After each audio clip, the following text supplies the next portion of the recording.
also who has been dancing, at least in the first two races this season, Jesse Love. 19. What were you doing at 19 years old? Because I was not doing what this young man is doing. Wrong. I wasn't waking up before 11. He's the 2023 ARCA Menard Series champion, 10 ARCA wins last season. He's standing by with Josh Sims. Poles. I mean, what's the secret, man? It doesn't look like a learning curve. You're out here and you're doing it, getting a pole now for the Atlanta race. Yeah, it's just the guys behind me, man. Danny Stockman's built a great team around this 2 cars, fast Xfinity internet, and I'm just grateful to be able to drive it. So I was really aggressive at Daytona, and stage 2, it kind of bit me. So I'm going to take a little bit of time when I do lose my track position based off of pit stop stuff. And then once I know what I got, I'm going to be back to being really aggressive. So I don't want to lose, being the aggressor. I want to, state how I'm going to race and how hard I'm going to drive. But I definitely want to keep my Chevrolet Wheel and Engineering Camaro out front. We got a few wheeling people here, so I want to get them in victory lane as well.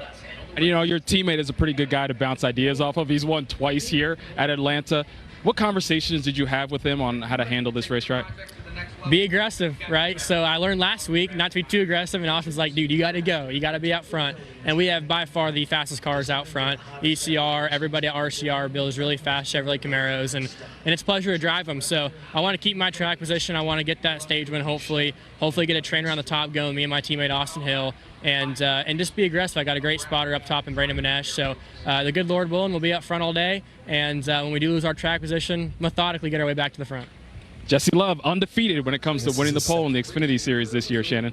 Yeah, thanks so much, Josh. Listen, I want you Jamie, to tell me why we should look at Jesse Love and say he is the real deal. The thing that sticks out to me the most about him is in the races I've watched him run that he's been able to win, he hasn't had the fastest car in those races. He's been able to just kind of put it on his back. And I remember his crew chief saying when they would have a green-white checkered, he's like, we've got the driver to do this.